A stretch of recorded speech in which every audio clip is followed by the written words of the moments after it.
This is the Adoptive Mom Podcast. Adoption may look different for each family, but we need solidarity from other crazy people who took this leap. And that is what we do here. We encourage, we build up, we share the wins and losses. We lean on each other, and we get through this together. Thanks for joining us.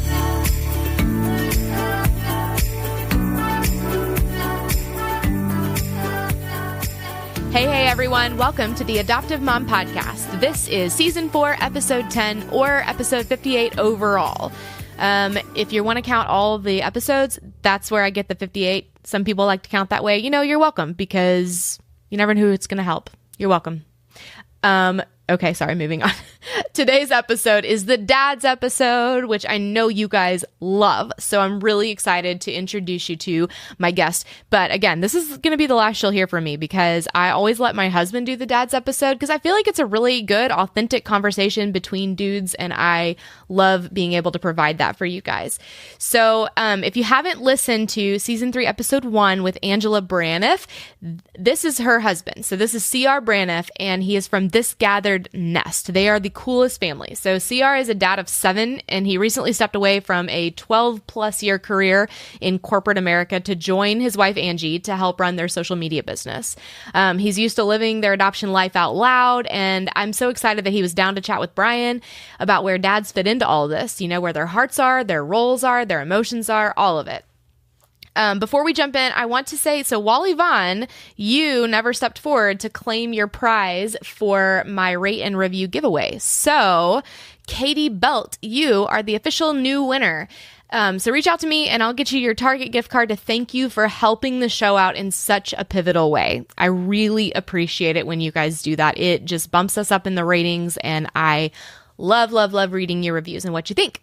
So don't forget to sign up for emails. That's at theadoptivemompodcast.com/email. You're going to get one from me every Monday morning. It's going to have links directly to the episode, a little note from me, some photos, and lots of other fun stuff. And I'm only building out, so you definitely want to be a part of it. Also join the Facebook community. So it's the Adoptive Mom community over on Facebook. It's not just for moms. If you're a listener of the show, you are welcome to join us. We have lots of good conversations, and again, you definitely want to be a part. So that's all I have for you. Let's jump into Brian and CR.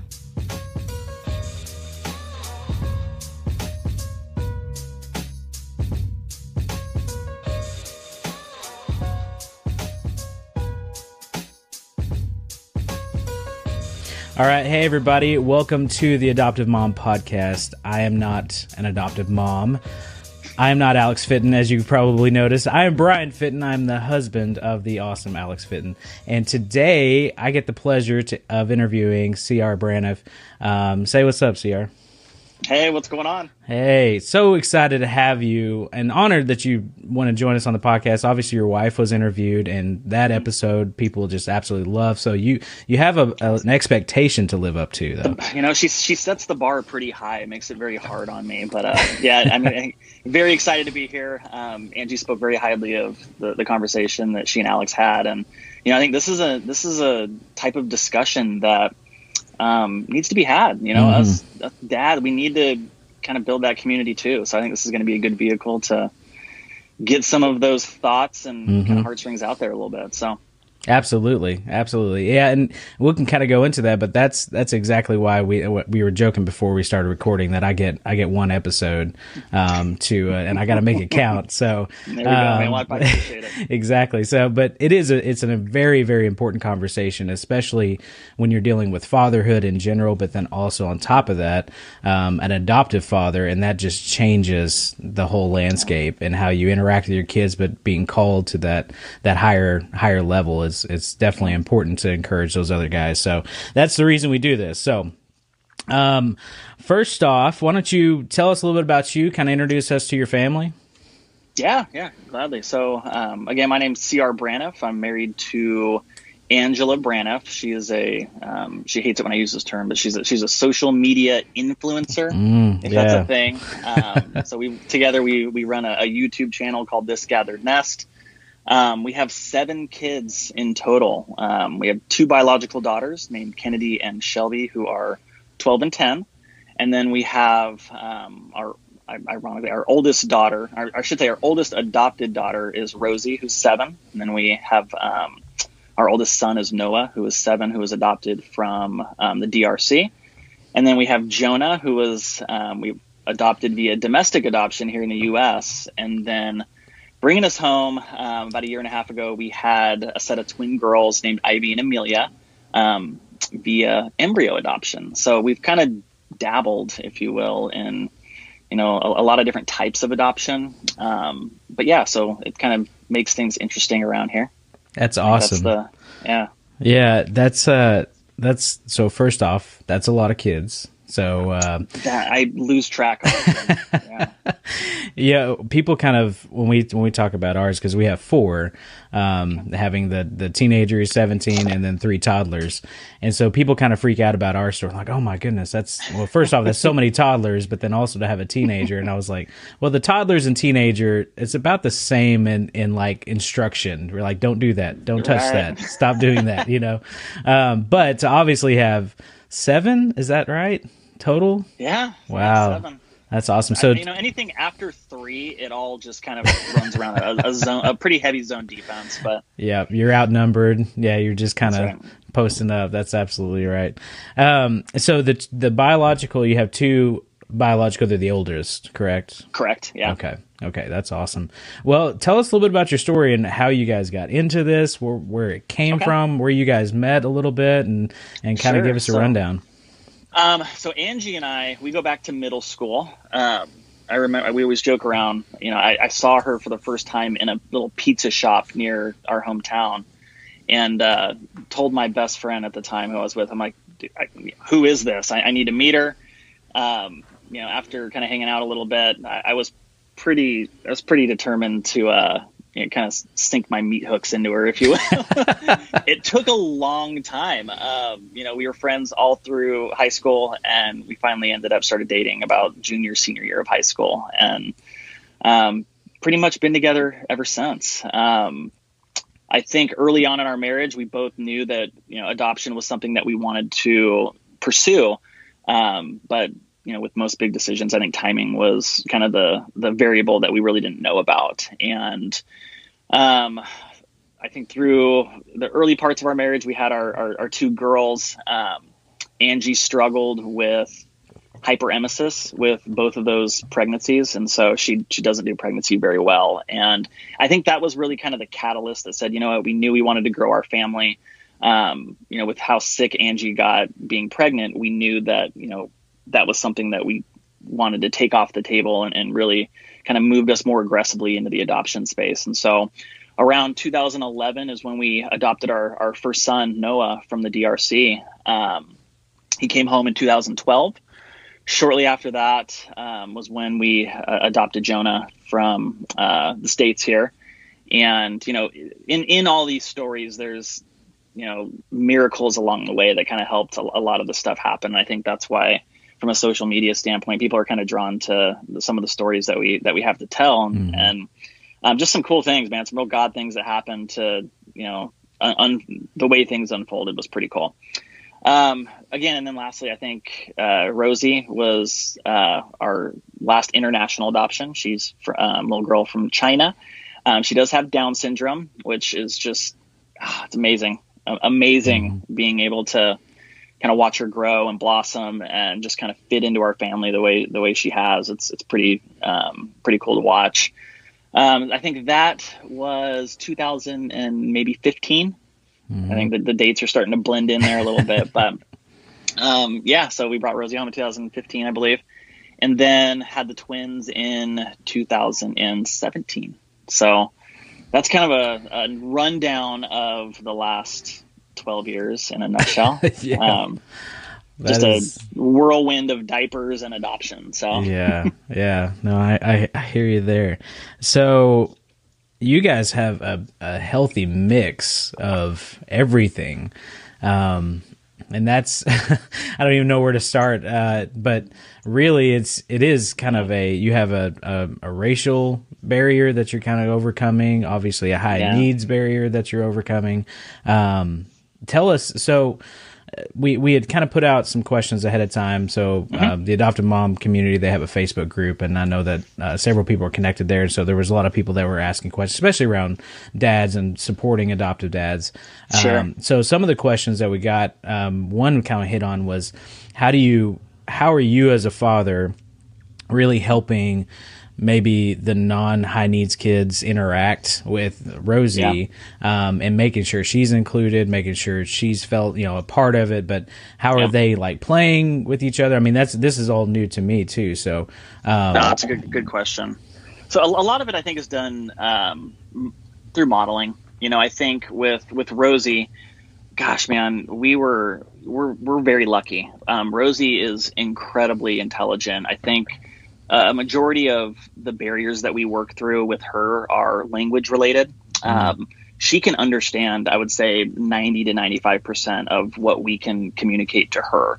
Reciprocating that communication is where we run into some troubles, right? Her being able to articulate some elements. But for the most part, we can give her 4 or 5 level instructions. Take your cup, put it in the sink, then throw your plate in the garbage, and then. Yeah. And she'll do them. She'll run through the list and knock it out. And so I think our older kids, I understand, kind of see that and end up modeling, kind of that similar behavior. So being able to play games outside, it's very natural that, Rosie's a part of that because they expect her to kind of fit into the mold. And that's where we want. We wanted to set the bar high. You know what I mean? With all of our kids, I think being able, setting a low expectations for your kids may feel warm and fuzzy, but you end up getting into kind of that what I call the flea trainer mentality. I don't know if you've played sports before, but I had a baseball coach that said, if you stick a bunch of fleas in a coffee can and you put the lid on the coffee can, the fleas can jump like several feet in the air, but over the course of time, if the lid's on it, they're going to jump up and down and continually train themselves to only jump 6 to 8 inches. And so the minute you take that lid off, the fleas won't jump as high anymore. And so that's kind of how we approached it with Rosie, was making sure that understanding the limitations, but at the same time, not expecting less of her, letting her determine, where some of those boundaries are. And I think our other kids have kind of caught on to that. That's awesome. So yeah, hopefully that answered it. Oh, absolutely. Yeah, especially if you can, like what you said, kind of set those expectations with her. I mean, kids naturally observe, and then they naturally learn through that. So I think that's actually great advice. So let's shift a little bit to your marriage, right? And as sad as it is, and we have real talk on this, on Alex. I mean, she has real talk. I say we do. She has real talk on these episodes, but I think one of the things that for me, as an adoptive dad, I've seen so many in our community, specifically fathers who get into this world and all of a sudden it just becomes so much, right? And it's like, I didn't sign up for this. This is so much stress and pressure and high needs kids, and we're dealing with trauma, and we're dealing with even father expectations from the kids. I mean, there's just so much. And I've seen even people in our community kind of fall off and become disengaged and pull back, and this is just the mom's job, right? And as that happens, obviously the marriage starts to have resentment issues. Starts to build up. Yeah, absolutely. So from your experience, I mean, especially having the kids, I mean, you guys do so much together, and it's honestly super inspiring to watch. But how have you kept your just marriage as front and center, making sure that you're keeping her front of mind, and you guys are doing self checks to kind of keep up, so that way you're there for your kids. It's certainly hard. Time is the biggest commodity in our house with 7 kids running around, and both of us work from home to a certain extent. Every minute counts, and I think being intentional with your time and making sure that I'm there for Angie in ways that she needs me. It's not ways that I think she needs me. And so being really observant to how she operates, what her strengths are, what my strengths are, and feeding into those. I think having a strong foundation with our marriage is something that is going to it keeps it all together, right? So if I know that Angie, if I can see and start to feel that her anxiety's high, or she's at a place where her tank is empty, kick her out of the house. Go get your nails done, do something, decompress a little bit, and when her cup's full, she can pour that into all of us. And the same goes with me as well. I think when she sees that, she'll say the same thing, man. Go exercise some demons, go golfing, go take some batting practice, whatever it is I do. Yeah. She's cognizant of those, and I think we need to lift each other up in those manners. Absolutely. Yeah, there's been a few times I'll walk in and I'm like, all right, go upstairs, take a bath, grab a glass of wine, a good book. Yeah, dude. Like I've got dinner, I've got bedtime. Yeah, and absolutely. what plays into that too, Brian, I think, especially in today's society, is gender roles. You know what I mean? Between being a dad and being willing to come home and say, you know what, I live here too. It's not my wife's job to keep the house clean or do the dishes or change diapers or do bedtime. It's taking some ownership in running our household and making sure that, it's like I said, I live here too. And if I want some dishes done, I'm just going to do them. And Angie's the same way. So we feed off of each other, I think, pretty well. That's fantastic. Yeah, you're both 100% parents. There's not a 50-50. Right, yeah. There's not. Yeah, absolutely. And that's, I think my father was a great example of kind of just being very involved in housework, and it doesn't matter what it is, it's our house and we do it together. But I never wanted to be the dad that came home, sat down, watched TV, and that was it for the rest of the night, but being intentional and being involved. That's awesome. Okay. So kind of moving into just some different areas, but you guys have dealt with international adoption. So what were kind of some things that maybe some people should look out for? Because we get a lot of people that are obviously looking at adopting or fostering right now and trying doing that potential adoption, but there are a lot of international questions. What was kind of the process that you guys experienced with that? Oh man, so experienced two different international adoptions. The first of which was through the DRC with Noah, so the Democratic Republic of Congo, and then with Rosie's adoption through China. And one just completely different experiences, completely different. Obviously, when the DRC was a place, several years ago that. It's still a pretty, I don't want to use the word hostile, but the infrastructure from a government standpoint, the regulatory involvement, it's night and day compared to China. And so processes tend to get expedited or slowed down. There's different struggles, I guess is the best way to put it. And so location does matter when it comes to international adoption. The country that you're interacting with and the agency that you're working through definitely play a part in how quickly processes can move, or how efficient, I guess, is another way to put it. And I know, Angie shared a little bit, I think, of some of her experiences in the Congo, but not all. I think there's some stories that I think she's going to be telling through a book that she's writing. Oh, awesome! And it's just different barriers.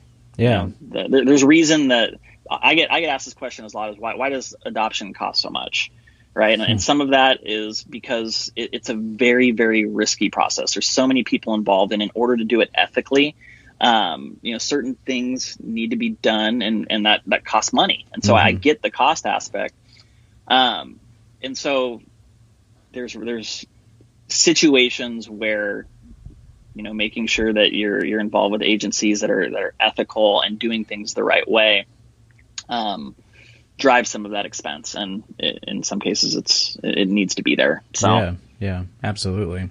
We have some of that stuff actually here with, so Alex's mother, has helped found a nonprofit that helps kind of with legal expenses and stuff like that for birth mothers, because a lot of times, especially Marshallese birth mothers, kind of get run over in that process. And there's a lot of people doing some kind of shady stuff to make it cheaper, in that adoption process. So it's definitely a need for that, and that's understandable. You pay for what you get, but you will definitely want to make sure it's all done according to the book, that you're being upfront. And if that costs more, I know it saves a lot of headache on the back end too. It's a tough problem. There was a documentary we saw several years ago called Both Ends Burning. I don't know if you guys have seen that movie. No. But it talks about kind of a candle and how one end there's this huge need for, the foster community to step up, or adoption, there's an orphan crisis to say it bluntly. And then on the other side of that candle, you have, a lot of hearts who are called to adoption and really wanting to, but the barriers that are in between, are pretty high, right? Yeah. It's people who take advantage of the situation. You got child trafficking, you've got money to be made by, somebody. So it gets watered down. So it's ways to really kind of peel through some of those issues and try and attack them ethically and make sure that the kids are at the center of it and getting what they need. So pretty good movie if you get a chance to check it out. Yeah. So, well, I'll say this real quick. I think it was on one of your stories a while back on Instagram.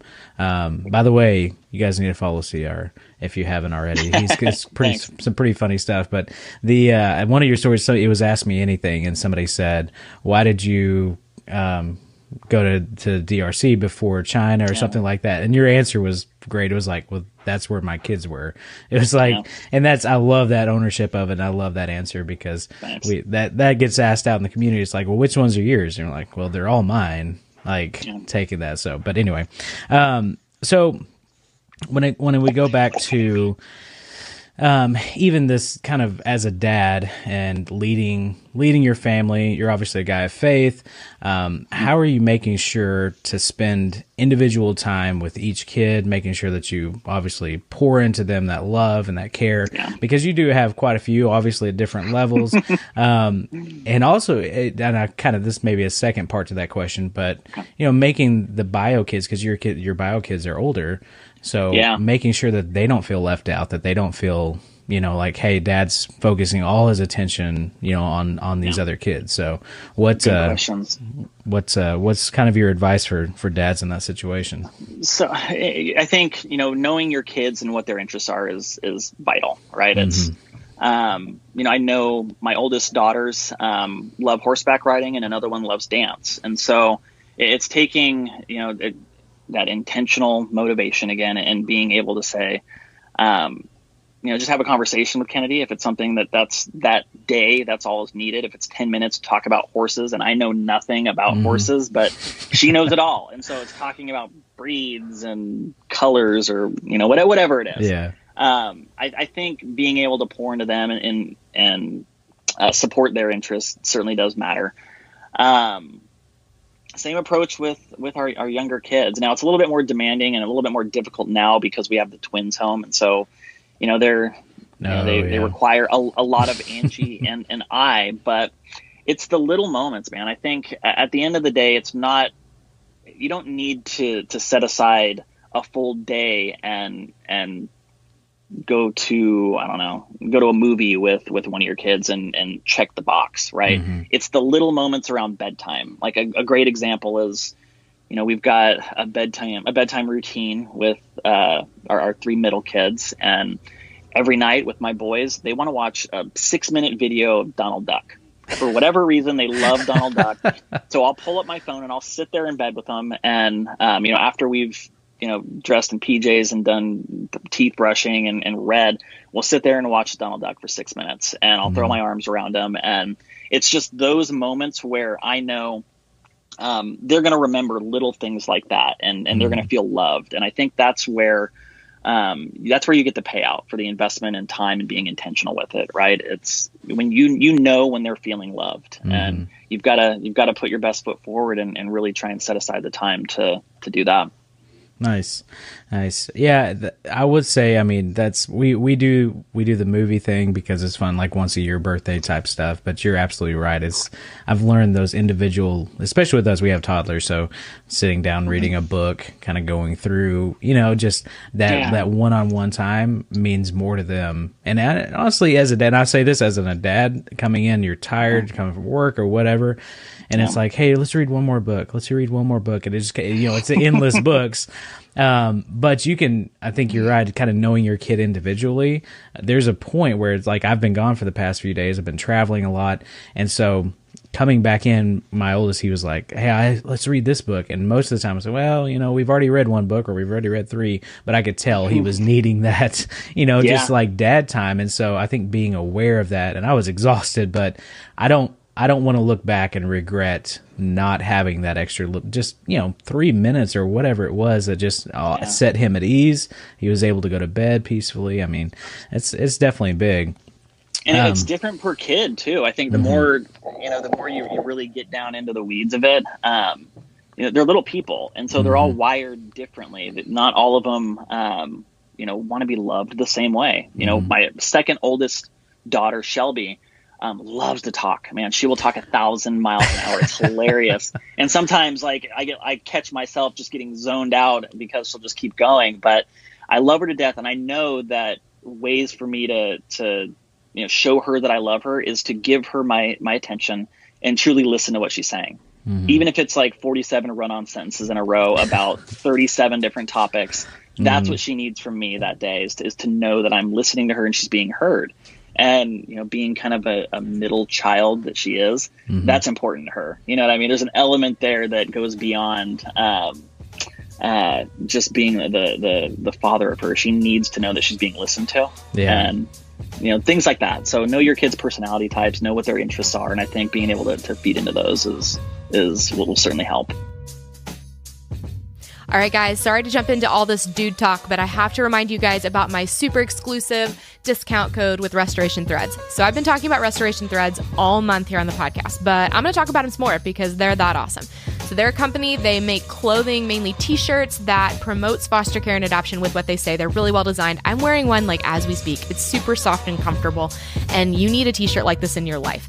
So on top of all of that, they choose a different foster care or adoption organization every month to just promote like crazy all over social media. And then on top of it, at the end of the month, they take a huge portion of the proceeds, like way more than most organizations donate, and they just give it to the organization.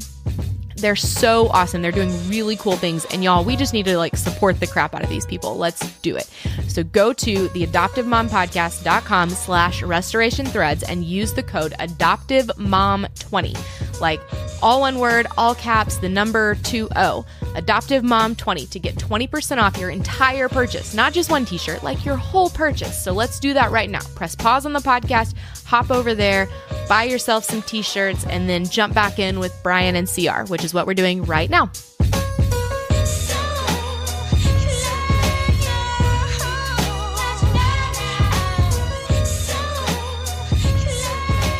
Let's kind of jump into a little bit of even some of what you guys do on a day-to-day basis, because obviously it's not normal to have a YouTube channel. You know what I mean? In this world, I'm kind of in that, you're in that, so it's one of those things where what is it like to kind of live your adoption journey, your family journey in the public eye? I mean, you guys have quite a few subscribers on Instagram, and it probably has nothing to do with you, but all to do with your wife. But so true. But talk about that. Kind of maybe some steps that you guys have taken to make. Obviously you have some protection around that, but also what you want to share with what you guys are doing. So I'll go back a little bit further. I think. I recently just came home. I recently retired from my corporate America job last October. Yeah, October 31st was my last day. Congrats. I spent 13 years in risk management for a bank. The last 2 of those years, I ran a social media component for the bank, and so I've got some experience formally in the social media industry. But Angie's been doing this since probably 2011, 2012. Wow. It started out just kind of as a hobby. Ironically enough, she's very entrepreneurial. I always struggle with that word. Always has been. She has grown businesses. She was a photographer at one point. She was a newborn photographer. And then the time commitment got a little bit out of hand. And so she kind of transitioned into YouTube. And at the beginning, I think her channel was based off of kind of mommy tips, makeup, lifestyle stuff. And as she began creating that content, we were growing our family behind the scenes, right? We were, going through the adoption processes. And I think as the audience start to kind of see what was going on, there became an interest in what was going on back there. It's like, wait a second, is that a little black kid running around? Yeah, it is. All right. So they began to ask questions. And so, audience, knowing what your audience wants is pretty critical anytime you're creating anything. And, we saw these platforms as a vehicle to build community around adoption. I mean, that's really what we're trying to do. We're trying to show people that, families look different. They come in different sizes. They operate differently. But at the end of the day, it can still work if love is really at the center of everything you're trying to do. And so that's really the platform that we build all of our social media pieces around. And, you're right. There's definitely some risks with it. There's privacy concerns and stuff like that. But, I think her and I both do a pretty good job around setting boundaries around some of the areas that we'll discuss or get into. And that's for our children's sake. We're not going to go too deep into any of their particular adoption stories. Like we've never shared, the backstory for Noah or Jonah or Rosie, when they're of age and, can fully kind of grapple and tangle with some of those issues themselves. That's their story to tell. Absolutely. So what we share is really from when they came home on, or our experiences in going through the adoption process. And so, it's been a wild ride. I couldn't, I'd be lying if I told you 10 years from now, I would be sitting in an RV, with our primary revenue being social media. Definitely didn't forecast that, but it's certainly been a blessing. And I think the best payout we've seen from it has been, the community that we've built, and seeing that, some hearts have been changed or maybe turned on to adoption, and, or some of the agencies that we've worked with reaching out and saying, hey, you've shared about sponsoring children, and all of a sudden we had 50 kids sponsored this month. Wow. And so it's so cool to watch that stuff and see those pieces come into the fold. That's phenomenal. Yeah, that's huge right there. And being able to take a platform and obviously impact the hearts of people, that's amazing.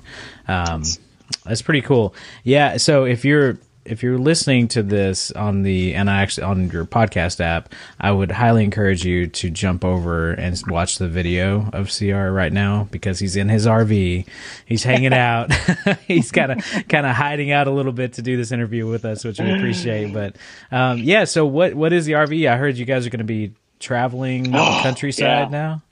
So Angie and I have a motto. We've had this motto for the last few years now, but we tell each other that, we're better together. And so anything that we can do around our professional lives or our family life, things just work better when we're doing it together. And so when we made the decision for me to come home full time and kind of take my corporate skills and pour them into, our social media business, the goal behind that was to just spend more time together. And so a part of that ambition was to buy an RV. Actually, it's a travel trailer, and just kind of travel, just see the world. We spent a lot of time on YouTube, and so there's a lot of families that helped kind of inspire us, and just we've seen the impact it can have on bringing families closer together, getting rid of a lot of the noise, I think, of normal society, and pouring that into each other and doing it in places that we want to experience together. So that's the goal. I have never pulled anything besides a lawnmower on a trailer before, so I am extremely nervous. I'm like the least manly guy I know, so this is going to be crazy. It's awesome. Yeah, and what's cool is we're gonna share it on YouTube. So we're gonna bring our audience along and share the highs and lows, and just kind of bring them along for the crazy. That's awesome. Well, I don't know, man. You're definitely definitely not the non-manliest. I forget the phrase you said. My wife teases me all the time. She's like, "You're not handy at all." I'm like, "I don't build things. I mean, I think us digital guys, it's like we can do stuff on a computer all day long or on a camera, but it's like, how do I cut this and make it fit? And That's right. I hang out with those guys. No, you want to know what it is? So you're a 3, also Enneagram, right? Yes. It's the fear of failure, and so I am so timid at stepping into something that I think I'm not going to be good at, that I'll just avoid it. Yep. When the reality is, we bought our house here 7 years ago. It was the first time we bought a place. I was so terrified to just start like ripping stuff up and renovating or fixing plumbing because I didn't want to make it worse. And I'm like, you know what? I just need to get in there and do it. And I failed a lot, but I've grown from it. And so I've learned those lessons along the way. And I think this RV is going to be a little bit of that too, because we are going to run into problems. It's bound to happen. I just can't be afraid of it. So we'll see what happens. That's awesome. There's this reminded me real quick of an episode of Portlandia. I don't know if you know the show. Love it. Yeah. So there was one where he's like, "Oh, I know this handcrafted guy who does all these amazing furniture and this reclaimed wood and all this stuff." And then it shows it, and it's like this halfway nailed thing together. Like it does. I'm like, if I attempted to make furniture, like we all want to be Ron Swanson, but we're definitely not. So true. That's awesome. Well, hey, let's kind of finish up a little bit here real quick. If you have just some advice to adoptive dads to jump in and, what is something, if a guy's struggling right now, he's like, man, this is so much, I was all in up front, but it's just kind of weighing me down. So what is something you can say to him right now? I would say just because it's hard, doesn't mean it's bad. I guess is the best way to put it. I think we often get so weighed down with the responsibility of being an invested father that we beat ourselves up, and showing yourself a little bit of grace and being able to step outside of yourself a little bit and say, you know what? Yes, things are hard. It's a season in life. The payout is not tomorrow. It's not next week. Maybe it's a year from now, and just making sure you stay present because your kids need it. Yeah. Absolutely. Yeah. Do you, this is kind of off topic, but have you encountered any type of, with your kids, like dealing with trauma and stuff like that, and kind of being a father, maybe they had a father figure and you're kind of, jumping in. How have you handled that? So it manifests itself in different ways. If you have children that, have gone through a traumatic experience, I think, I'll give you an example here. So Noah, he was about a year old by the time we brought him home from the DRC. So he spent a year in the orphanage in Africa. There was an element there where the orphanage wasn't a great orphanage. I'll just lay it out there. So there were days where food was scarce, etc. And Noah's 7 now, and he will out eat me. Wow. He'll sit down at the table and he will go slice of pizza for slice of pizza with this 35-year-old guy. And so you look at that and you think, wow, he's just a growing boy, but there's an emotional attachment to food. And it comes from that early 9-month period where there wasn't always food to eat. Right. So dealing with, and I just identifying those different types of trauma that might manifest themselves in different ways helps you, navigate the terrain after you recognize it. But you got to have your eyes open. You got to, kind of see some of those triggers, for lack of a better word, and kind of understand them for what they are. And that's going to better equip you as a dad to know what the best way is to deal with those types of things. And so, in the example I just gave with Noah, again, there's an emotional attachment to food that's deeper rooted in something else. And so, and when he was in school, it was letting his teachers know, hey, this is kind of the situation that we're working with here. Just be cognizant of it, and give yourself the tools to navigate that. Yeah, no, that's great advice. And those things, even if they're a small experience, but it's traumatic enough, it takes years for that stuff to break. I mean, we've definitely, we've adopted out of foster care, and I mean, just even 2 weeks for our youngest in the NICU. I mean, we're still kind of overcoming some of that stuff. It's crazy. And so, food is definitely a big one. And I would say, I mean, any foster parent out there that understands that, any adoptive parent that's had that, it's definitely a big deal. And read. This is something that is so important, you guys, for continuing education. I love it. I love, just trying to get better at different things, but this is a big one. Pour yourself into understanding childhood trauma. I think it's really important because you're more than likely going to experience it in some capacity. Oh, absolutely. Absolutely. And if you don't experience it, I mean, there's obviously somebody else out there, so being empathetic to that situation too. Good call. Oh man, I'm telling you, since becoming a parent for one, but then also an adoptive parent, my empathy has for other parents and other people. I mean, it's just not judging now. That's right. It's easy to judge ahead of time, especially when a kid's screaming in Walmart or Target. And you're like, just take the kid out. What are you doing? But now understanding that situation, oh my goodness, it's just want to give him a hug. Yeah, it's like we're in this together. That's right. So speaking of community-wise, so how can somebody get plugged in? Is there any communities that you recommend, or you guys, especially around the adoption, foster care world, how can somebody find a community to plug into?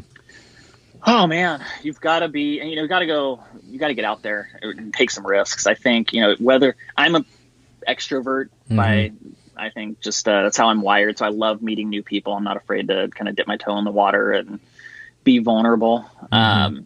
And I think, taking those steps, whether it's Facebook, on social media, joining some groups, asking questions, getting involved in your local community. There's so many awesome organizations that are out there that not only support adoption, but foster care communities, nonprofits that support foster families, and being a part of those conversations and hearing some of the real life stories. I think that's pivotal. The brain is wired for story. And if you can be a part of some of those, it's going to move you. It's going to change your heart. It's going to change how you treat people. It's going to change how you view the world. And, who doesn't want that? You know what I mean? Yeah, absolutely. I think it's just taking some of those risks and putting yourself out there a little bit. Yeah, and I think it's especially hard for guys to do that, right? I mean, prideful, dude. Seriously. Well, especially even that first step of I'm having problems. I'm just struggling. I'm just, just being that first step. What is an admittance or admitting, being able to admit that, that just opens up a world. And I'll say, even for me, it's kind of you just want to portray that everything's all put together and everything is, and nobody has it all together. Yeah, exactly. I'm hiding in my RV for a reason right now. My house is chaos, and it's okay to say that. Yeah. Right? It's okay. Our kids are alive. They're happy. They're healthy, and they're loved. My house is messy, and that happens, and that's okay. Well, I think being authentic in this. I mean, you guys are obviously doing that online, and that in itself brings healing to other people, I'm sure too. So, but So tell us where we can connect with you guys a little bit more. Tell us exactly, how to stay up with the Braniff family. Cool. So I guess the best way is probably through our YouTube channel. It's called This Gathered Nest. That's our family channel. And then my wife, Angela, she just started her own channel recently. I think it's just Angela Braniff on YouTube. And then on Instagram, Angie runs our family account as well. It's called This Gathered Nest. And then mine is at CR_Braniff. I think those are the probably the best mediums to keep up with our crazy crew. Nice. That's awesome. Are you open to people reaching out if guys have questions or anything like that? Oh, please. Yeah. I mean, I do it all the time. And so it's, people that, I look up to or, met online and want to bounce something off of them. Please do. I love those types of conversations. That's awesome. Okay. Hey, thanks so much, CR. Seriously, this has been fantastic. wealth of knowledge. I appreciate it. Thank you. I feel like I did okay. What did I do okay? You did awesome, man. Thanks, man. We need to lobby Alex for more than one episode Yes. a year. I mean, I don't know. I'll go to bat for you. So. I appreciate that. I appreciate that so much. And I like your sign back there, by the way, too. Yeah. I meant to tell you that the letterboard is money. That's right. I will say, so I threw out some cheesy ones and she was like, no. I was like, hey, due to adopt, that works. Absolutely. Nailed it. So the pink is not really my thing, but I'm getting used to it. I like it. You know, it's okay. It's okay. But hey, thanks so much again. And you guys make sure to check them out on YouTube and Instagram, connect with them.